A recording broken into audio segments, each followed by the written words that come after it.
Hey everyone, welcome back to the Michael Lofton Show. Great to see everybody after a really exciting and long day yesterday. Had a record stream of 10 hours nonstop streaming yesterday, and then took a break and did another almost 2 hours. So that was epic. Got some rest, however, and now I want to touch base with y'all to let you know what is next and what is in store, what is the schedule for the new Pope, Pope Leo the 14th. And so we're going to take a look at that, as well as also some parts of his new homily that he just gave for his first public mass as Pope, which was pretty interesting and exciting. He also delivered some aspects of it in English, and then liturgically, there were some parts that were in Latin. And on the whole, it looks like it's kind of a step up compared to some of the papal liturgies that we have seen with the previous pontificate, maybe a little bit more in line with the papal liturgies that we saw with Pope Benedict, maybe somewhere kind of in between Pope Francis and Pope Benedict liturgically. So it's definitely a step up and in the right direction um, for the way the liturgy was celebrated. So we'll briefly take a look at that as well. But first, I want to remind y'all, hit the subscribe button if you haven't already. If you've been enjoying the content and appreciate the channel and the content that I've been producing, and you want to see other people benefit from it as well, you need to hit the subscribe button, hit the like button. Also hit the bell for notification. A lot of people just don't know when I go live. I think it's because they're not hitting the bell, and I might go live out of nowhere. You just kind of never know. Schedule is just kind of always all over the place. So if you want to be in tune with what's going on with the channel, content, commentary, all that, hit the sub button. All right, so let's go ahead and dive in and take a look at his schedule that just came out and kind of see what's in store for the new Pope and for the Catholic Church as a whole. So what we have here by CNA are the very basics, an outline of what is coming up with the Pope.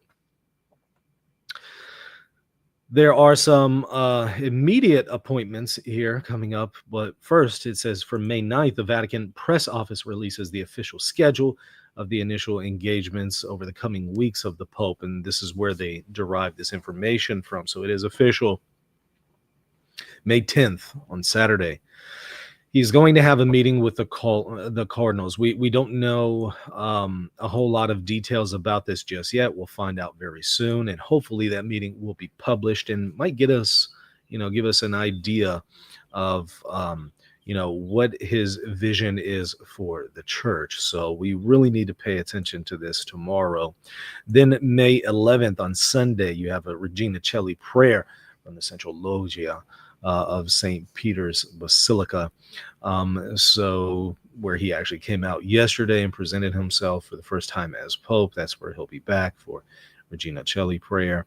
May 12th on Monday, meeting with worldwide press. Oh boy, this is exciting. This is going to be interesting. That we're going to have to live stream that one. Because as we know, with the previous pontificate, there were some difficulties in communication, especially when it comes to the media. There were some challenges there.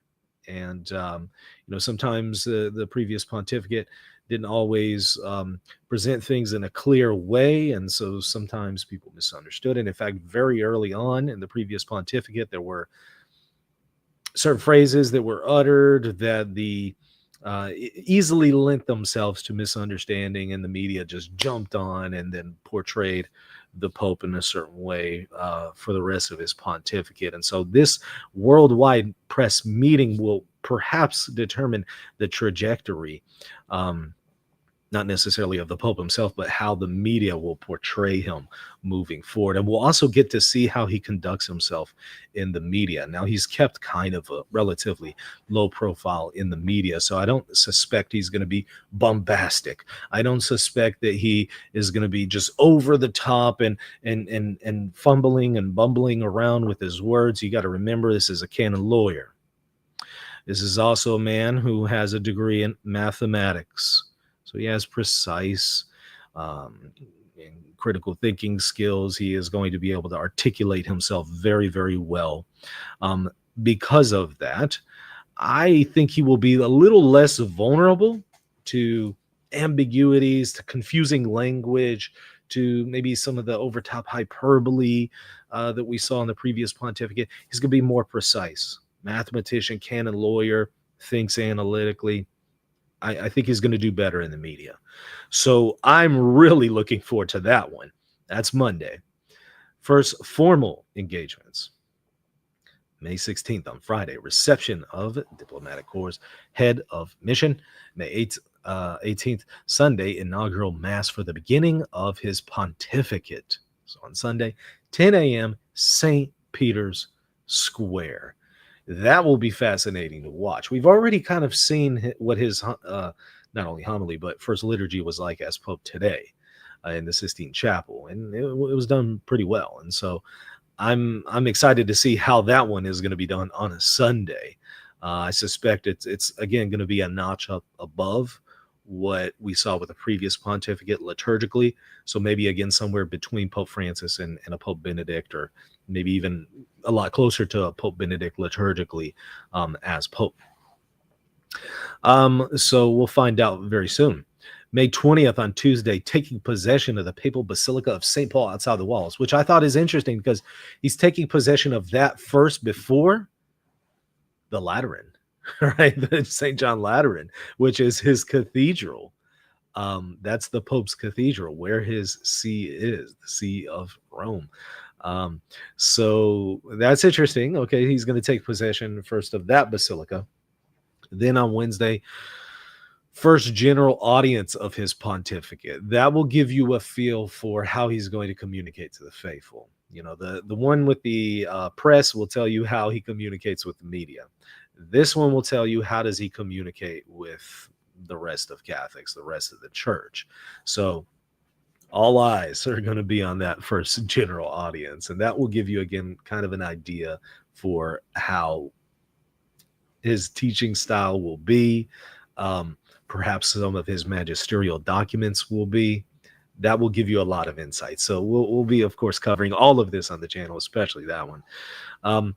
May 24th, Saturday, meeting with the Roman Curia and Vatican city-state employees. That's going to be fascinating. And I wonder if he's going to make some significant changes there with personnel in the Vatican, especially with, you know, heads of dicasteries, prefects, and stuff like that. It's going to be fascinating to see what his appointments are. May 25th on Sunday, Regina Coeli prayer, followed by taking possession of 3 other papal basilicas, which starts out with St. John Lateran, the Pope's Cathedral as Bishop of Rome, and also the Papal Basilica of St. Mary Major, where Pope Francis is buried. The inauguration Mass on May 18th will be the formal installation ceremony where the Pope Leo XIV will receive the fisherman's ring and the pallium as symbols of his papal office. The taking possession ceremonies of the 4 papal basilicas are traditional acts that underscore the Pope's role as Bishop of Rome and head of the Universal Church. They say we'll continue to provide updates throughout the day. And so that's kind of what we know so far about his schedule. So big things to look for, again, is going to be May 21st, that first general audience that's going to tell us a lot about how he teaches. Which we already have a little bit of insights into from his homily, which we'll look at here in a moment. The meeting with cardinals, if that's published, that will be fascinating. But another big one to watch is going to be May 12th, Monday, meeting with worldwide press, and the May 18th, Sunday, inaugural Mass. Those would be the top 3 that you need to look for. May 12th, meeting with worldwide press. How does he handle the media? May 18th, Sunday, what is a Sunday liturgy going to look like with him? And then, of course, first general audience. How does he teach the faithful? What is his style? You know, what might his magisterium look like, right? Each pope in exercising the papal magisterium kind of has their own unique style and emphasis. And so that will give you an idea of what's to come in this pontificate. And he's 69 years old, all right? So he, you know, who knows how long he'll live, but this may be a relatively long pontificate, right? I mean, it could be 20, 30 years, right? So a lot to come with this pontificate, a lot riding on it. Church is incredibly divided right now, and multiple factions, and so he's supposed to be one who will be able to unify it and bring some healing. So we'll see if we can get a read on him from some of these events and how well he'll do at that job. Now, let's take a look at the text of his homily, which he did give some parts of the homily in English. He says, I'll begin with a word in English and the rest in Italian, but I want to repeat the words from the responsorial psalm. I will sing a new song to the Lord because he has done marvels. And indeed, not just with me, but with all of us. He says, my brother cardinals, the cardinals were present with him in the Sistine Chapel. As we celebrate this morning, I invite you to recognize the marvels that the Lord has done, the blessing that the Lord continues to pour out on all of us through the ministry of Peter. You have called me to carry that cross and to be blessed with that, or blessed with that mission, and I know I can rely on each and every one of you to walk with me as we continue as a church and as a community of friends of Jesus, as believers, to announce the good news, to announce the gospel. So good old emphasis on the gospel. So might you see more emphasis on that than perhaps secondary or tertiary subject matters? I don't know. Maybe so. Now, at this point, he continues in Italian. So he started in English, now Italian. You are the Christ, the Son of the living God, quoting Matthew 16:16. In these words, Peter, asked by the Master, together with the other disciples, about his faith in him, expressed the patrimony that the church, through the apostolic succession, has preserved, deepened, and handed on for 2,000 years. He says, Jesus is the Christ, the Son of the living God, the one Savior, he says, who alone reveals the face of the Father. So, the unicity of salvation in Christ, that salvation is only through him. And so he's emphasizing that in the first homily. That could be a good sign, right? I mean, sometimes there was a lack of clarity on that particular point from the previous pontificate. You do have instances where Pope Francis did say Jesus is the way, the truth, and life. Salvation is only in him. But you had other instances where he talks about how all religions are paths to God. And so it's kind of sometimes for some people sending mixed signals, other people have harmonized them, but that's a whole different story. Here, he's just saying Jesus is the way, the truth, and the life kind of stuff. So in him, God, in order to make himself close and accessible to men and women, revealed himself to us in the trusting eyes of a child, in the lively mind of a young person, and in the mature features of the man. Finally appearing to his disciples after the resurrection with his glorious body, he showed us a model of human holiness that we can all imitate, together with the promise of an eternal destiny that transcends all our limits and abilities. Peter, in his response, understands both of these things, the gift of God and the path to follow, in order to allow himself to be changed by that gift. There are two aspects, inseparable aspects of salvation, entrusted to the church to be proclaimed for the good of the human race. Indeed, they are trusted to us, who were chosen by him before we were formed in our mother's wombs. Quoting from Jeremiah 15, right?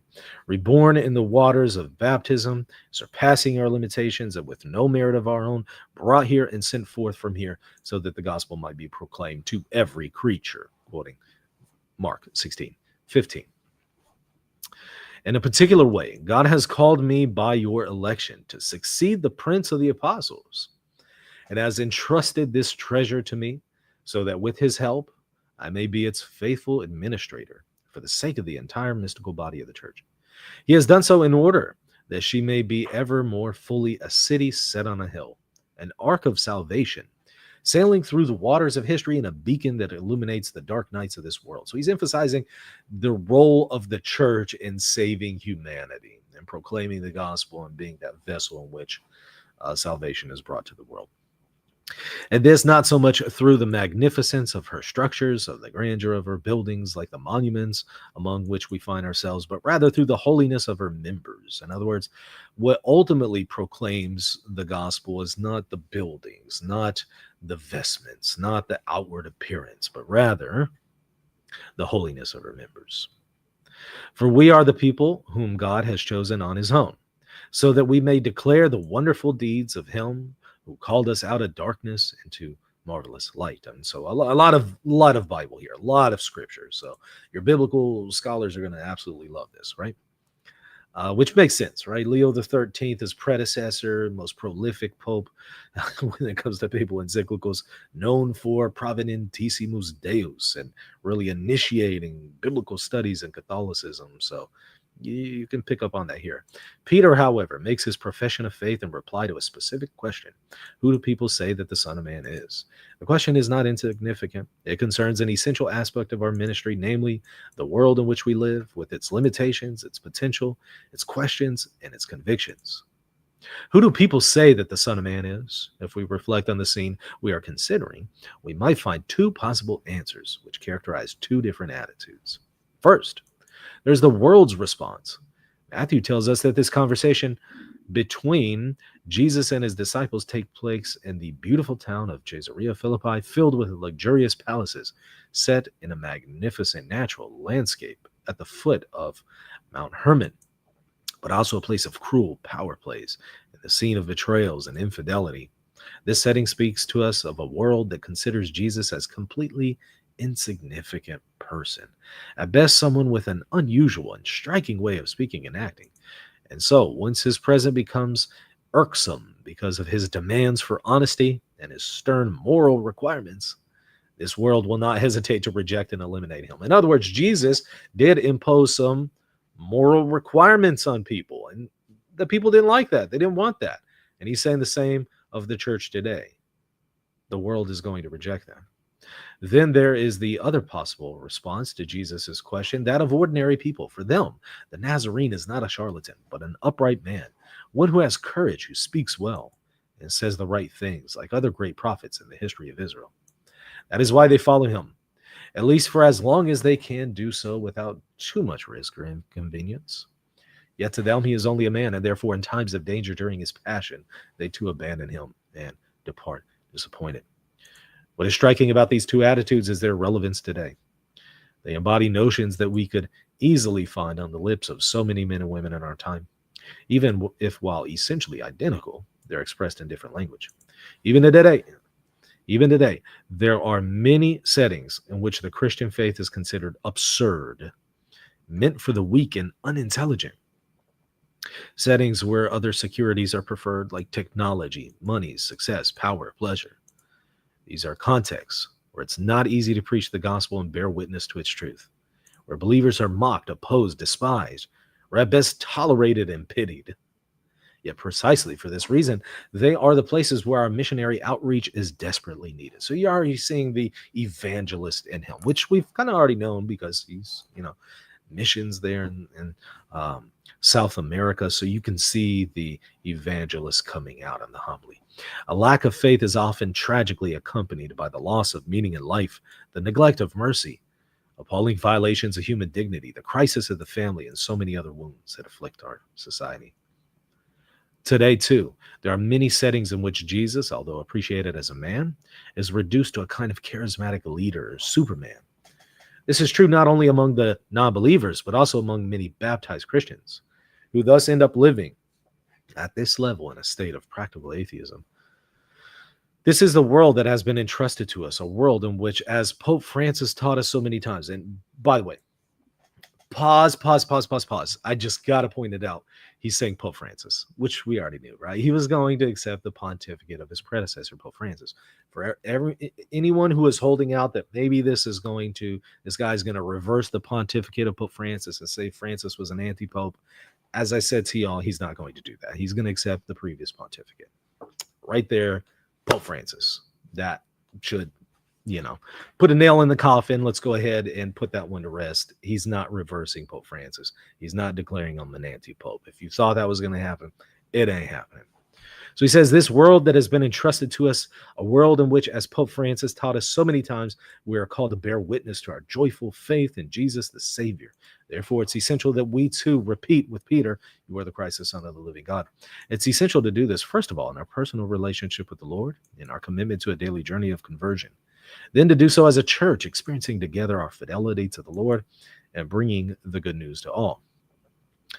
I say this first of all to myself as the successor of Peter, as I begin my mission as Bishop of Rome, and according to the well-known expression of Ignatius of Antioch, am called to preside in love, preside in charity over the universal church. St. Ignatius, who was led in chains to this city, the place of his impeding sacrifice, wrote to the Christians there, "Then I will truly be a disciple of Jesus Christ when the world no longer sees my body." Ignatius was speaking about being devoured by wild beasts in the arena, and so it happened, but his words apply more generally to an indispensable commitment for all those in the church who experience a ministry of authority.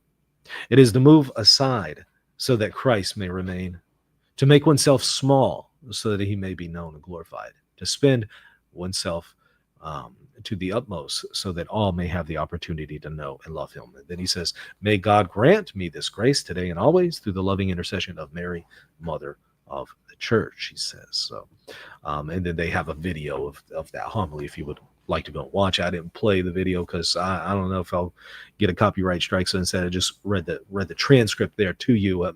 I do want to maybe try to show you very briefly some snippets from Twitter of that papal liturgy that he was preaching in there. Let's see. Let's see. I'm going to try to pull up some clips of it so y'all can get a feel for it and kind of see how, a little bit of a step up from what was seen previously with Pope Francis. This might work right here. Okay. Let's try this. I'm going to share this, and I'm going to increase the speed from 1 time to 1.25 times so that I don't get like copyright strike, because they keep doing that to me. Okay, let's see what he says. Oh, by the way, let me make sure that you can actually hear it, because I can hear it, but you might not be able to. So let me enable audio. Let's dive in.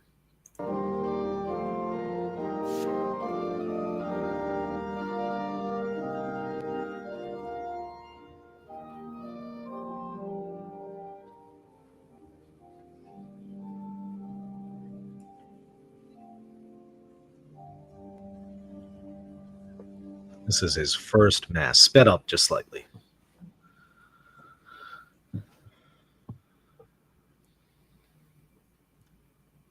I'll begin with a word in English, and the rest is in Italian. But I want to repeat the words from the responsorial psalm. I will sing a new song to the Lord because he has done marvels. And indeed, not just with me, but with all of us, my brother cardinals, as we celebrate this morning, I invite you to recognize the marvels that the Lord has done, the blessings that the Lord continues to pour out upon all of us. It's amazing to hear him speak in English. I think that was something that made Pope Francis's pontificate a little less effective compared to now him. I think that he'll be a little bit more effective in communication because he's able to speak so clearly in his native tongue, English, and so many people already speak English. So yeah, this is going to be helpful. Also, he's very fluent in Spanish, and so Spanish, Italian, English, this is going to be great, right? Now, let me share my screen and show you this briefly. Get an idea of his liturgy. Again, speeding it up just slightly so I don't get copyrighted, right? Supplices ergo te Domine de precamur, ut ec munera qui tibi sacranda de tulimus, eodem spiritus sanctificare dinieris, ut corpus et sanguis fiant filii tui Domini nostri Iesu This part of the liturgy he is saying in Latin. Christi, cuius mandato ec mysteria celebramus, ipse enim in qua nocte tradebatur, accepit panem, et tibi gratias agens benedixit, fregit, deditque discipulis suis, dicens, accipite et manducate ex hoc omnes, hoc est enim corpus meum, quo pro vobis tradetur.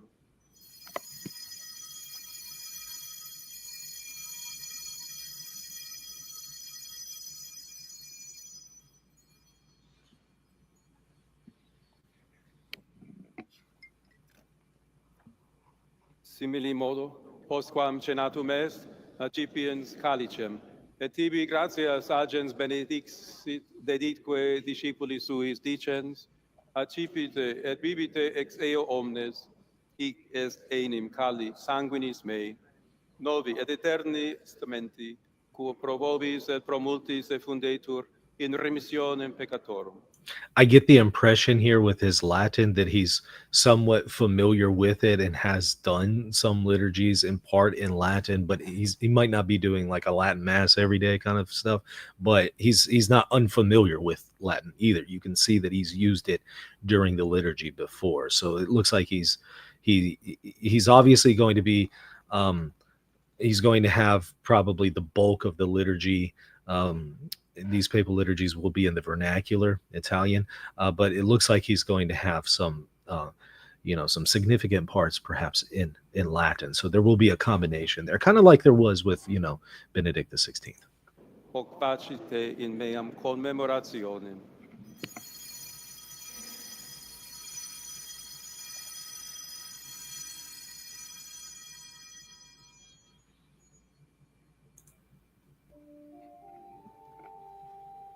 Mysterium fidei. Notice he's chanting. There were parts to that liturgy that he was chanting. And by the way, I'm pausing it to break it up here again, avoid copyright. But yeah, there were parts where he was chanting, and so you didn't really see that a whole lot with Pope Francis.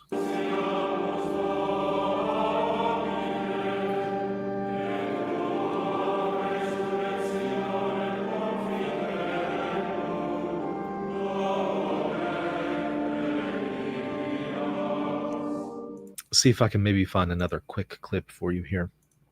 I'm trying to play just brief snippets so I don't get in trouble with YouTube. Got in trouble with them yesterday and had to fix that situation. So let me see if I can maybe just find something else real quick just to give you a little bit more of a feel.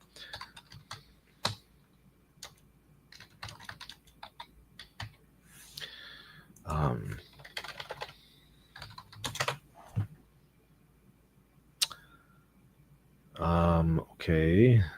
I'm checking here. Let's see. Okay. Let's see him. He sings the Regina Coeli in Latin.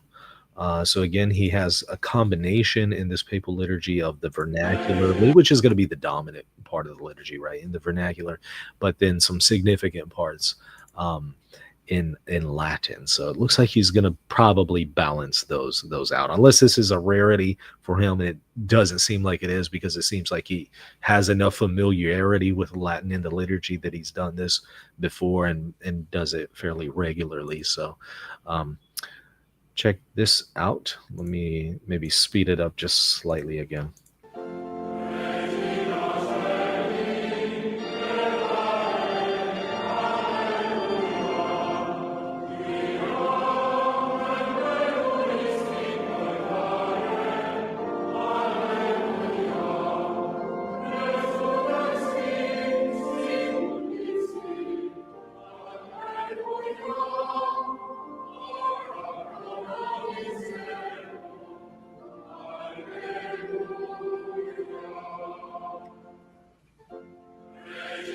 So that gives you a little bit of a feel. That's first liturgy, right? So like I said, maybe a notch up above what we've seen in the last decade or so from papal liturgies. More kind of in the range of a Pope Benedict liturgically. Might that then mean that he's going to be open to not restricting the Latin Mass as severely as perhaps the previous pontificate? Maybe in some cases he'll say this particular situation there needs to be a restriction, but over here it can be relaxed and it can be opened up more. Might we see that from him? Probably you'll see that to where he's fine with it as long as it's not being weaponized, kind of a thing. Would you see likely a full reversal of Traditionis Custodes? Probably not. I don't suspect that he would. If he does, it wouldn't be formally. He would just kind of do it in practice, but he might not repeal it formally if he were to do that, right? And again, maybe he might. I don't get the impression that he will, but I do get the impression he's going to be a little bit more open to the Latin Mass than the previous pontificate. I do get that impression. And some have said that he has celebrated the Latin Mass before. We'll see if there's truth to that. I'm still looking for validation of it. But that just might go to show you he's more in line with the reform of the reform. A Pope Benedict, a Ratzinger kind of understanding of the liturgy that sees good in both forms of the Latin rite. And so the extraordinary form, ordinary form, and maybe wants to see a balance between them, more in line again with what Summorum Pontificum and Pope Benedict was looking for, as opposed to more restrictive in nature and less of a reform of the reform perspective that we saw with Pope Francis. As I've told y'all before, it's like the reform of the reform position died with the last pontificate, but maybe he's going to revive it. Maybe he just did revive it in front of everybody with that first liturgy. So interesting stuff, right? Interesting stuff in the homily, interesting liturgy. I look forward to seeing what a Sunday liturgy is going to look like with him. I look forward to seeing how he engages the press. I look forward to seeing how he engages the entire church with his general audience. So those are some of the things we're looking for in the coming weeks, which I covered at the beginning of the stream, the schedule for those. That's going to be absolutely fascinating to watch. By the way, I do want to make y'all aware of something. Tomorrow, I will be doing a 2 lectures as part of the mini course that I'm offering, Magisterial Difficulties, Exploring Tensions in the Documents of the Church. If you go to rtcourses.com, and you click the Magisterial Difficulties link, you'll see I'm doing the lecture tomorrow. If you're able to attend it live. So if you want to purchase access, go and do it now because it is tomorrow at 12 p.m. Central. But if you can't access it live, you can't participate in the Q&A or anything like that, that's fine. If you purchase it, you'll still have access to the videos. But if you want to participate in the Q&A, you need to go ahead and do that because, again, that's tomorrow, 12 p.m. Central, 1 p.m. Eastern time. And so this is going to be 2 50-minute lectures. There is going to be 15-minute break between the lectures and then a 30 minutes of Q&A after the lectures, where I will cover some tensions in the documents of the magisterium on the question of outside the church there is no salvation, death penalty, maybe slavery, stuff like that. Just kind of give you a quick overview of some of those parts from the magisterium that there's some tension there, and how some have potentially attempted to solve those tensions and perhaps harmonize these difficulties in the magisterium. And so that's what I'll be doing tomorrow. Please go and check it out, rtcourses.com, if you want to be part of it. There's still some slots left, so check it out. And then, of course, Mondays, my magisterial studies certificate program that I'm offering with Catholic Polytechnic University starts again. So we got a new round of students who are signing up for the magisterial studies certificate program. The first of 3 courses for the program, Introduction to the Magisterium, begins this Monday. If you can't attend the sessions live every Monday, that's okay. They are pre-recorded, so you can watch them there. No additional workload, because this is designed for people who already have a day job and they're doing this to further their education and understanding of the Catholic magisterium. So if you want to understand the teaching authority of the church, roots of the Old Testament, roots of the magisterium in the Old Testament, New Testament, if you want to understand who teaches in the church, what can be taught, you want to understand the question of dissent against the magisterium, infallible teachings, non-infallible teachings, evaluating magisterial documents, are there reversals, can the magisterium reverse itself? That's all covered in the Introduction to the Magisterium course, which is, again, part 1 of 3 courses for the whole program. You could take it as standalone if you want, but you need to go ahead and sign up now because, again, it's starting Monday in 3 days, May 12th. And so what you'll do is you'll go to catholicpolytechnic.org/magisterium. I'll put it there in the comment section, or just go to Catholic Polytechnic University, top right, click on certificates over here, click on magisterium, and it'll take you to this page. You'll need to go here at the bottom and register. Click here to register, and then also pay the tuition fee for the course, the Intro to the Magisterium course. You'll need to do both of those before Monday to be enrolled. So this is kind of the last opportunity to do so. Go ahead and fit it in if you're able to do that, and if you want to further, again, your education on the magisterium. And so we already have some people who are in the chat right now who have graduated, and they have sworn by it and offered really kind and positive reviews about it. So y'all certainly go and check it out if you can. Again, catholicpolytechnic.org/magisterium. All right, so a lot more to come. I'm going to probably be doing some more streams later on today about Pope Leo XIV with various additional material as it comes out throughout the day and what we know so far. I did cover a little bit yesterday what we know so far, but we'll know a little bit more. And so I'll keep y'all up to date today with some additional streams coming up later, as well as maybe reviewing some reactions of various people, kind of like we did last night. How are people reacting to the new Pope?